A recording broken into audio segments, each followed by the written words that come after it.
The autumn rain fell softly on the Connecticut shoreline, turning the world into watercolor. Nora Bennett pulled her old Honda into the circular driveway of the Blackwood estate, her windshield wipers fighting a losing battle against the downpour. The house before her looked like something from an architectural magazine, all clean lines and floor-to-ceiling windows that reflected the stormy sky. She checked the address twice. This was definitely the place, though it looked nothing like the cozy family homes she usually cleaned. The property stretched across 3 acres of manicured lawn leading down to a private dock on the Sound. Through the rain, she could see the outline of a boathouse and what looked like a sculpture garden, though the mist made everything seem ghostly and unreal. According to the agency, the owner traveled frequently and preferred the house kept pristine during his absences. Simple enough. Nora grabbed her supply caddy from the trunk and made a dash for the covered entrance. The key was supposed to be under the mat, just like the email said. She found it easily, shook off the rain, and stepped inside. The silence hit her first. Not the comfortable quiet of an empty house, but something heavier, almost tangible. The foyer opened into a massive living space where everything was cream and gray and perfectly arranged. A grand piano sat in the corner near the windows, its surface so clean it looked like it had never been touched. Abstract paintings hung on the walls, expensive but cold, like they were chosen by an interior designer rather than someone who actually lived here. Nora set down her supplies and began in the kitchen. The refrigerator held mostly untouched takeout containers and bottled water. The cabinets were stocked but organized with the kind of precision that suggested someone who ate out of necessity rather than pleasure. She wiped down the marble counters, noting how everything gleamed as if rarely used. As she worked her way through the first floor, she found herself wondering about the owner. Rich, obviously. Lonely, probably. The house had that unlived-in feeling that comes from treating a space like a hotel rather than a home. There were no family photos, no personal touches, nothing that suggested warmth or connection. The rain grew heavier as she moved upstairs. Thunder rumbled in the distance, and the lights flickered once before steadying. Nora paused at the top of the staircase, looking down the long hallway with its series of closed doors. The master suite would be at the end, she figured, facing the water. She was wrong. As she passed the third door, she heard something. A faint mechanical whir, then silence. She froze, her hand still on her cleaning cloth. The house was supposed to be empty. Maybe it was just the heating system or some automated device. Rich people had all kinds of technology running their homes these days. But then came the cough. Distinctly human. Distinctly male. Nora's heart hammered as she backed toward the stairs. She should leave. This was a mistake. The agency had gotten the dates wrong, and she just walked into someone's private space uninvited. But before she could retreat, a voice called out. Hello. It was rough, amused, almost a whisper. Not threatening, but surprised. I'm so sorry, Nora called back, her voice shaking slightly. The agency said the house would be empty. I'm with Sunshine Cleaning Services. I can come back another time. Silence stretched for a long moment. Then, no. Stay. The door at the end of the hall opened slowly. A man appeared in a wheelchair, backlit by the gray light from the windows behind him. Even from a distance, Nora could see he was younger than she'd expected, maybe mid-30s, with dark hair that needed cutting and eyes that carried the weight of exhaustion. I forgot they were sending someone, he said, his voice gaining a bit more strength. I've been working. Lost track of the days. I really can reschedule, Nora offered, already calculating her escape route. Please don't. He wheeled closer, and she could see his face more clearly now. Handsome in a worn way, with the kind of features that suggested he hadn't smiled in a very long time. The house needs it. I've let things go.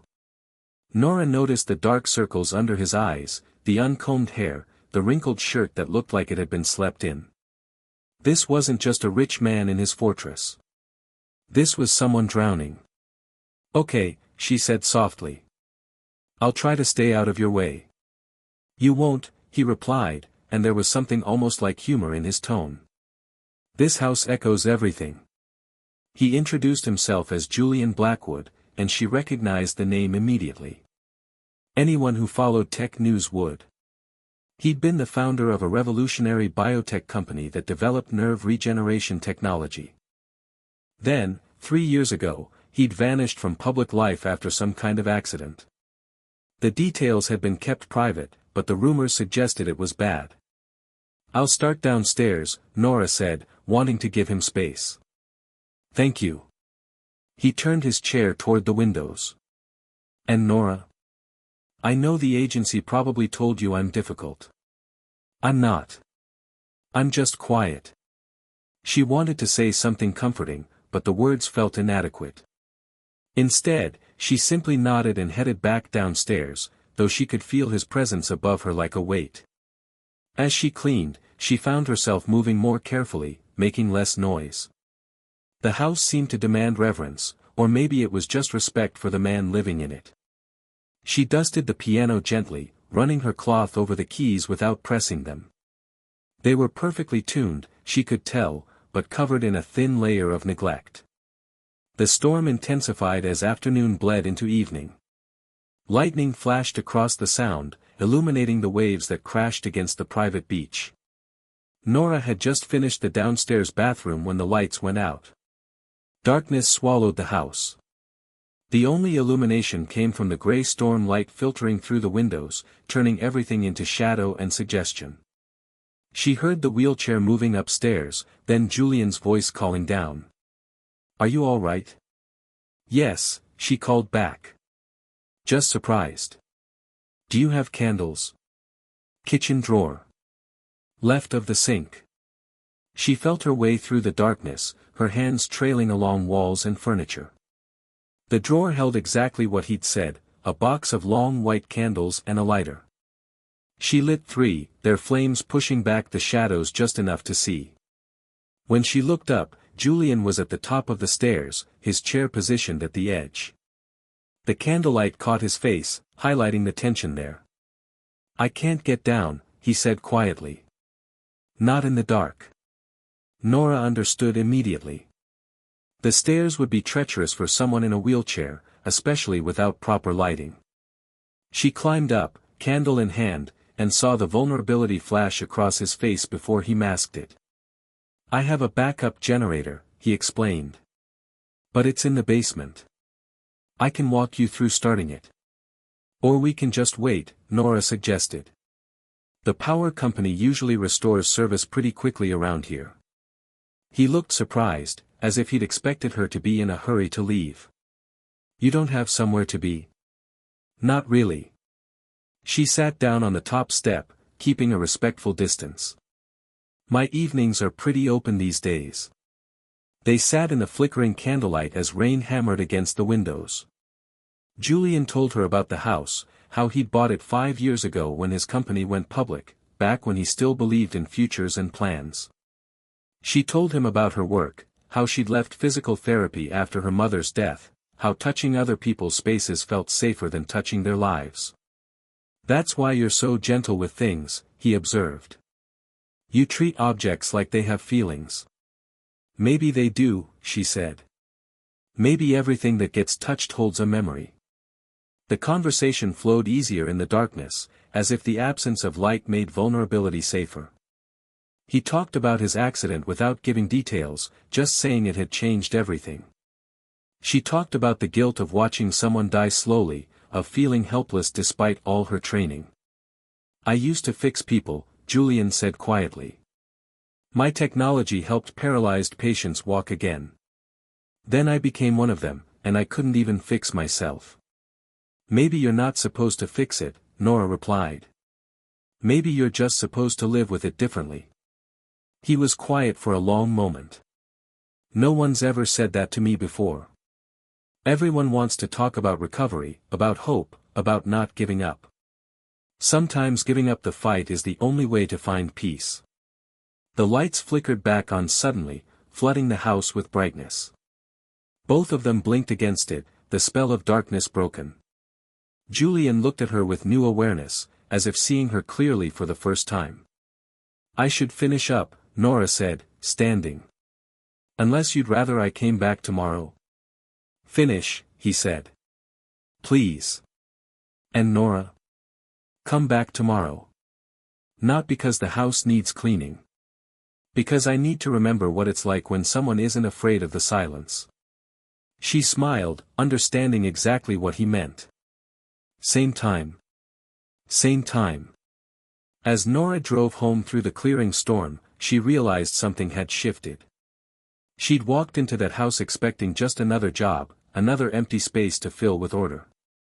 Instead, she'd found someone whose emptiness mirrored her own. Two people who'd forgotten how to live, sitting in the dark, learning to speak again.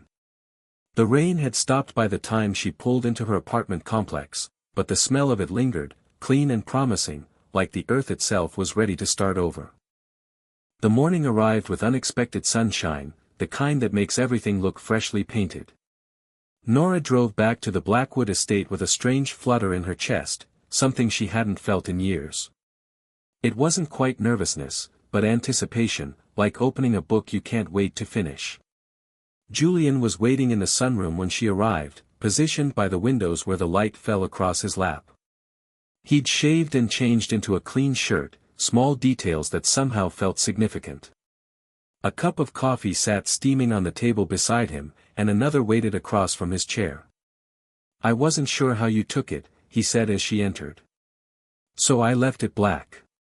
Black is perfect. Nora set down her supplies and accepted the cup, wrapping her hands around its warmth. Thank you. They sat in comfortable quiet for a moment, watching the waves roll against the shore. The storm had left the beach littered with driftwood and shells, nature's beautiful mess. I don't actually need cleaning today, Julian admitted. The house is still spotless from yesterday. But I was hoping you'd come anyway. Nora smiled over the rim of her cup. The agency charges by the hour, you know. I'm aware. Consider it paid companionship. He paused, then added quickly, that sounded less strange in my head. She laughed, a real laugh that surprised them both. It's fine. I understand what you meant. Over the next few hours, they fell into an easy rhythm. Nora moved through the house, not really cleaning but touching things, rearranging, bringing small doses of life to the sterile perfection. She moved the piano bench slightly, opened curtains Julian had kept closed, placed a bowl of fresh fruit on the kitchen counter. Julian followed at a distance, watching her work with quiet fascination. You're not actually cleaning, he observed. You're decorating. I'm making it feel lived in, she corrected. There's a difference between a clean house and a dead one. Is that what this place is? Dead? She turned to face him, considering her answer carefully. It's waiting. Like it knows someone's supposed to bring it back to life but they haven't figured out how yet.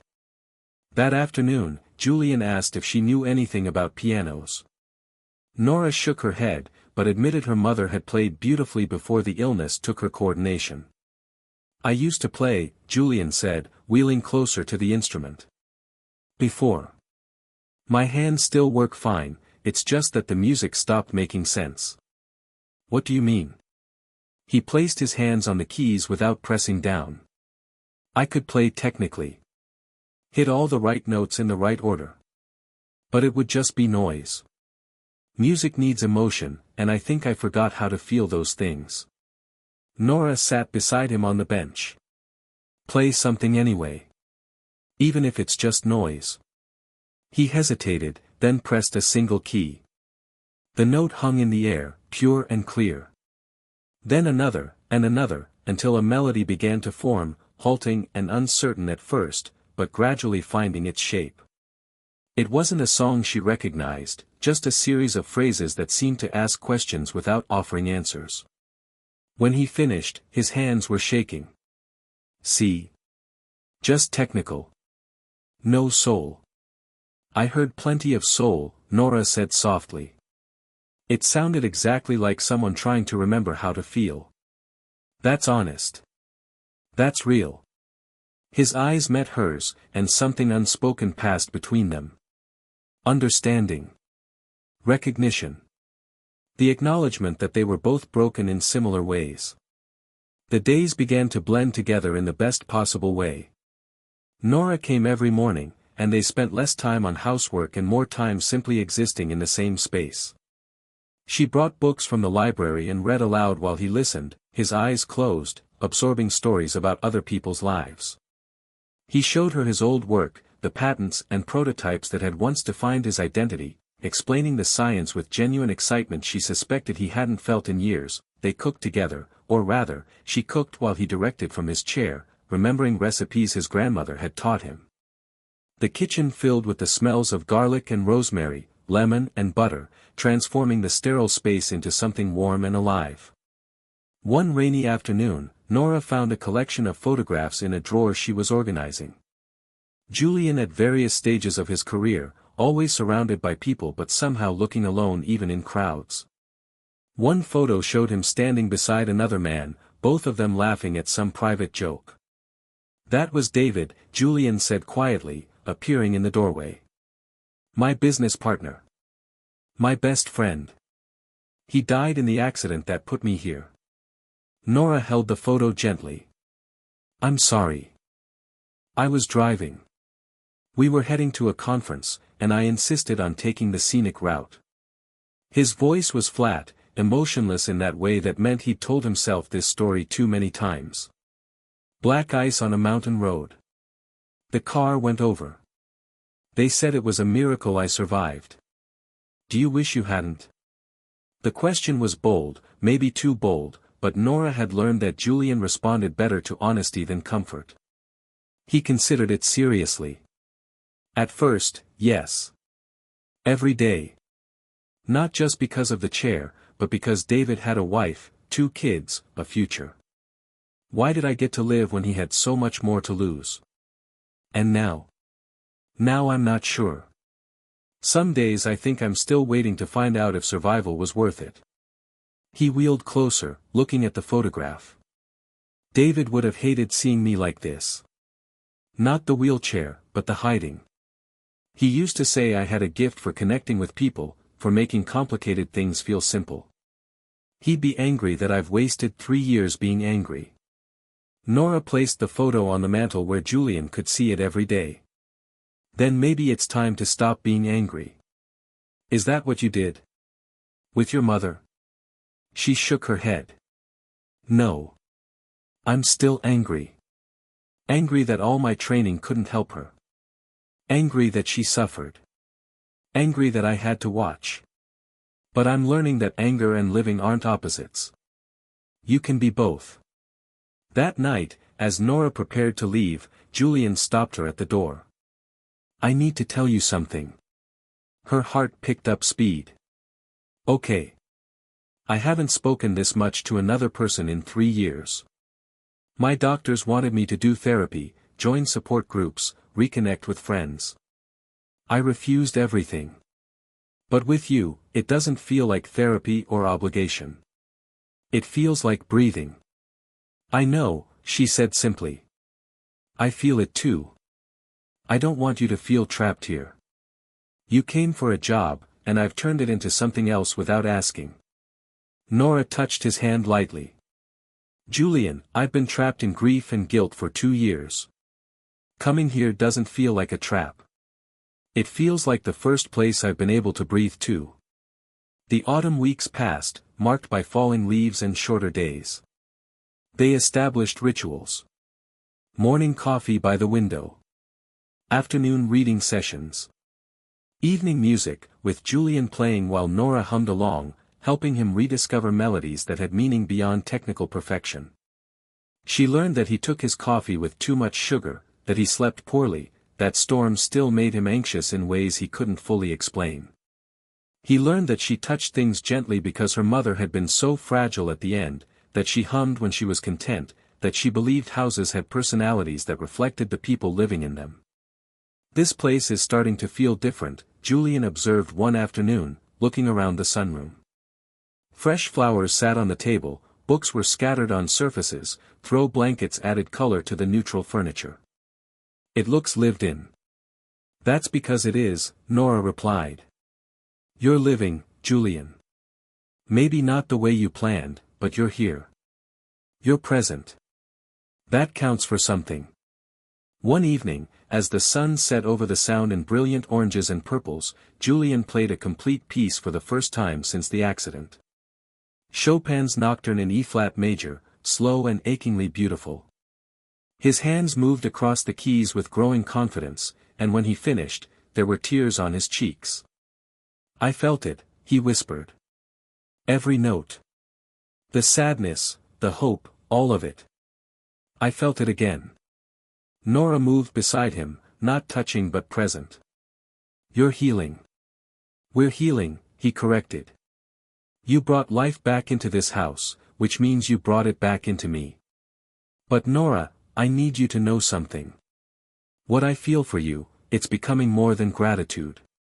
More than friendship. And I don't know if that's fair to you. Her breath caught.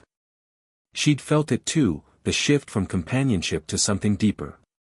The way her heart lifted when she pulled into the driveway each morning. The way his smile had become the best part of her day. The way silence between them felt full rather than empty. Julian, I. The doorbell rang, shattering the moment. They both froze, staring at each other, the words hanging unspoken between them. Julian wheeled to the intercom. A woman's voice crackled through, professional and brisk. Mr. Blackwood? It's Patricia Reeves from Sterling Medical. We spoke last week about the new experimental treatment. I was in the area and hoped to discuss it further. His face went pale. I told you I wasn't interested. 5 minutes of your time. The results have been remarkable. Patients with injuries similar to yours are regaining significant mobility. Nora watched Julian's expression close off, walls slamming back into place. I'll reschedule, he said tersely. This isn't a good time. After he sent the doctor away, the mood had shifted. The vulnerability of moments before was replaced by a familiar guardedness. Julian wheeled to the window, staring out at the darkening water. Why did you refuse to see her? Nora asked gently. If there's a treatment that could help. Because I've been down that road, he interrupted, voice tight. Experimental procedures, promising results, false hope. I've been the guinea pig for every new therapy, and all it did was remind me of what I've lost. At some point, you have to accept what is instead of chasing what might be. That's not acceptance. That's giving up. He turned sharply. You told me that giving up the fight could be the path to peace. I said giving up the fight against reality. Not giving up on possibility. She moved closer, kneeling so they were eye level. Julian, you've made so much progress these past weeks. You're playing again, feeling again, living again. Why would you close the door on something that might give you even more? Because what if it doesn't work? The words burst out raw and desperate. What if I let myself hope again and it fails? What if I put myself through months of therapy and pain for nothing? I can't survive that disappointment again, Nora. I barely survived it the first time. She understood then. It wasn't about the wheelchair or the limitations. It was about protecting his heart from further breaking. I get it, she said softly. After my mother died, I couldn't step foot in a hospital for 6 months. The smell alone would make me panic. I was so terrified of failing again that I stopped trying to help anyone. But Julian, that wasn't living. That was just existing in a smaller and smaller box. So what changed? You did. She took his hand. Coming here, seeing someone else trapped in their own fear, it made me realize I had a choice. I could keep hiding, or I could try again. Not because I'm guaranteed to succeed, but because trying is the only way to find out what's possible. Julian looked at their joined hands, then back at her face. What if I try and fail? Then you'll have tried. And I'll be here either way. The word settled between them like a promise. Julian's thumb brushed across her knuckles, a gesture so tender it made her breath catch. "When did you become the brave one?" he asked, a hint of a smile returning. "I learned from someone who plays piano in the dark, who lets strangers into his fortress, who keeps showing up even when it hurts." She smiled back. "Turns out bravery is contagious." That night, Julian called Dr. Reeves back and scheduled an appointment. Nora stayed with him while he made the call, her presence a quiet anchor. After he hung up, they sat in the dimly lit sunroom, watching the moon rise over the water. "I'm terrified," he admitted. "I know. But you're doing it anyway. That's what courage looks like." He pulled her hand to his lips and kissed it gently. "Stay with me through this? Not as my employee or my nurse. Just as you." "Just as me," she agreed. "For as long as you need." As Nora drove home that night, she realized something profound had shifted. They'd started as two broken people finding comfort in shared silence. But somewhere along the way, they'd become each other's reason to heal, to hope, to try again. The path forward wouldn't be easy, but for the first time in years, both of them were willing to walk it. The house lights glowed behind her as she pulled away, warm and welcoming. No longer a fortress, but a home. No longer a prison, but a place where two people learned that broken things could still be beautiful, and that healing didn't mean forgetting the past but having the courage to build a different future. Winter arrived with the kind of cold that makes breath visible and turns the sound into steel-gray glass. The Blackwood estate transformed under snow, its modern lines softened by white drifts, icicles hanging from the eaves like crystal chandeliers. Inside, warmth radiated from the fireplace Nora had insisted Julian actually use, filling the once sterile space with the smell of burning cedar and something indefinably cozy. 3 months had passed since Julian began the experimental treatment. 3 months of grueling physical therapy sessions, nerve stimulation procedures, and exercises that left him exhausted and sometimes discouraged. But there had been progress, small victories that felt monumental. He could stand for brief periods with assistance. His legs showed increased sensation. His doctors were cautiously optimistic. Through it all, Nora had been there. Not as a therapist, though her medical background proved invaluable. Not as an employee, though she still occasionally dusted surfaces and brought order to spaces. She was there as something harder to define and infinitely more important. She was his anchor when pain made him want to quit. His celebration partner when breakthroughs happened. His companion in the quiet hours when neither progress nor setback mattered, just presence. Their relationship had evolved into something both acknowledged but rarely discussed. They weren't dating in any conventional sense. There were no fancy dinners or romantic gestures. But there was intimacy in the way he reached for her hand during difficult therapy sessions. There was tenderness in how she read to him on his worst days, her voice a soothing rhythm that eased physical pain. There was love in the 1,000 small ways they cared for each other, though neither had spoken the word aloud. "You're staring," Julian said one morning, catching her watching him work through leg exercises. "I'm observing," Nora corrected, trying not to smile. "There's a difference. Observing me sweat through basic movements. Riveting entertainment. Observing you work 3 times harder than anyone I've ever seen in therapy, actually." She handed him a towel. "You're incredible, you know that." He wiped his face, meeting her eyes. "I'm stubborn. There's a difference. Maybe. Or maybe stubbornness looks a lot like strength when you're fighting for something that matters." The physical therapist, a no-nonsense woman named Rita, arrived then with her usual equipment and cheerful determination. Nora stepped back, giving them space, but Julian's eyes followed her as she moved to the kitchen. "You're lucky to have her," Rita observed, not missing the exchange. "Most of my patients don't have that kind of support system." "I know," Julian said quietly. "She saved my life without realizing I needed saving." The therapy session was brutal. New exercises designed to rebuild neural pathways and muscle memory. Julian pushed through each movement, his jaw clenched with determination. When Rita finally packed up, he was trembling with exhaustion, but there was satisfaction in his eyes. "Same time Thursday," Rita said at the door. "And Julian? You're making remarkable progress. Whatever you're doing, keep doing it." After she left, Nora helped Julian to the sunroom where he could rest with a view of the snow-covered grounds. She brought hot tea and a heating pad for his aching muscles, settling into the chair beside him. "You don't have to do this," he said, "not for the first time. Take care of me like this. You have your own life." "Do I?" She said it lightly, but the question had weight. "Because lately, this feels like my life. Being here, helping you, it's given me purpose again." "Is that selfish?" "It's honest."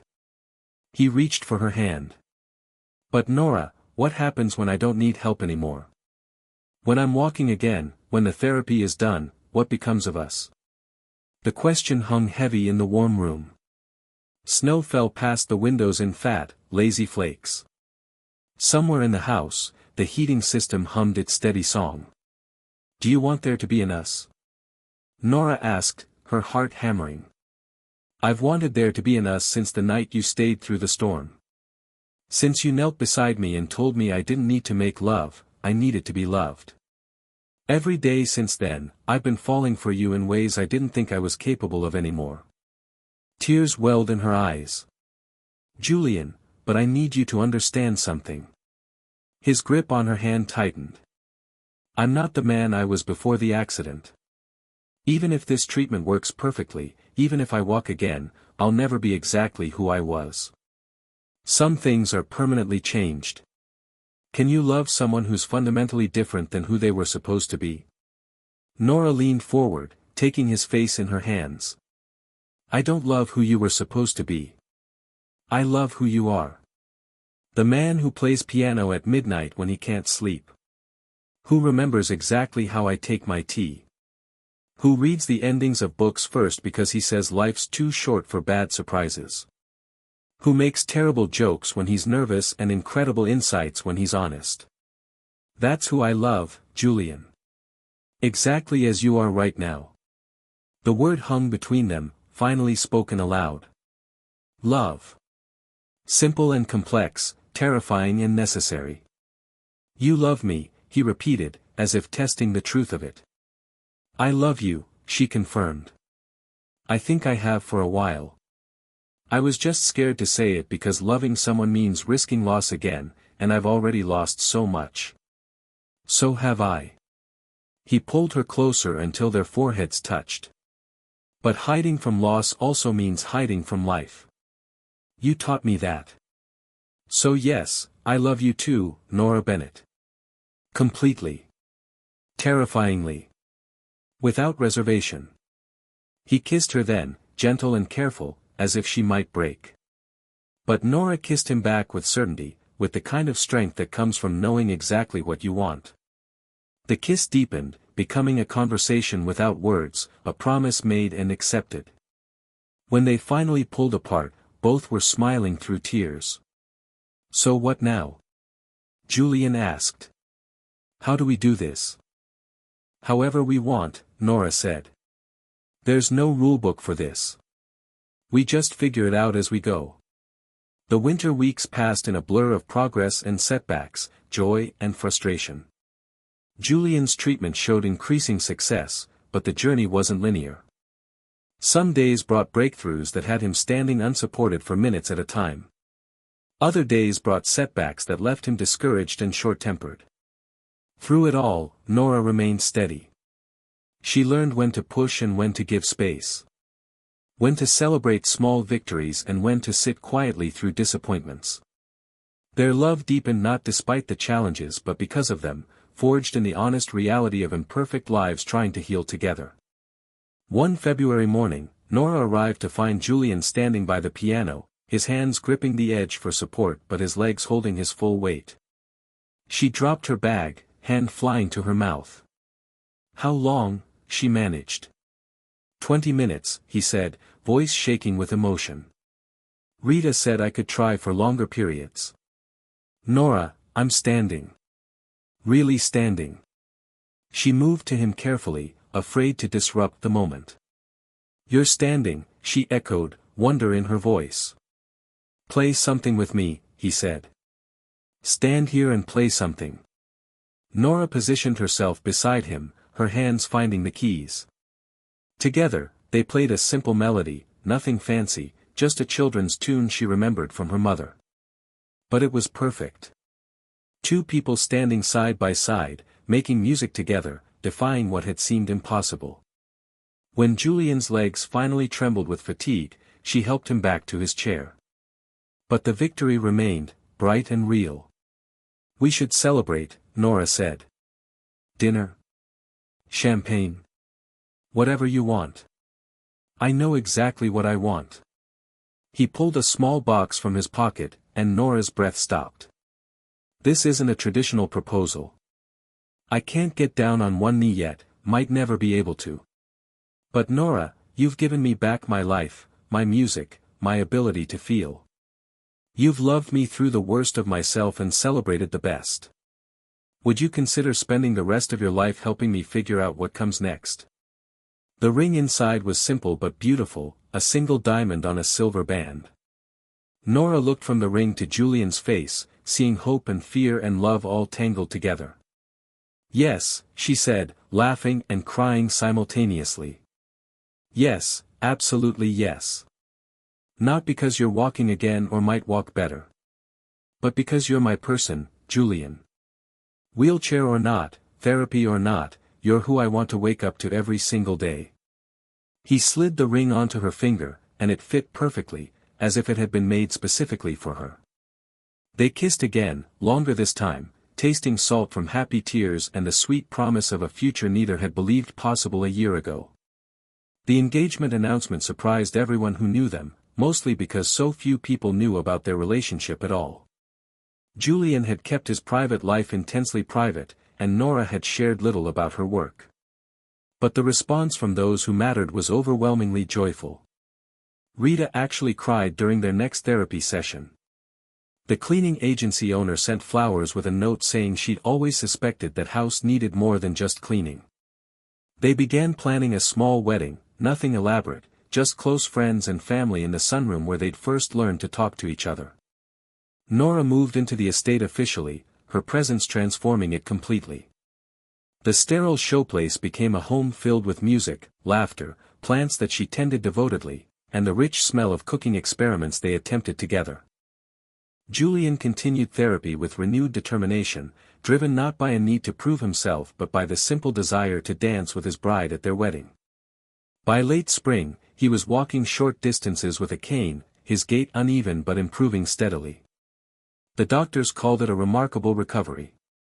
Julian called it Nora's miracle. On a warm May evening, they stood together on the dock behind the house, watching sunset paint the Sound in purples and golds. Julian leaned on his cane, but he was standing, and that alone felt like victory. "What are you thinking?" Nora asked, leaning against his shoulder. "That a year ago, I was convinced I'd never feel anything again. The world was gray, and I was just going through motions, waiting for nothing in particular.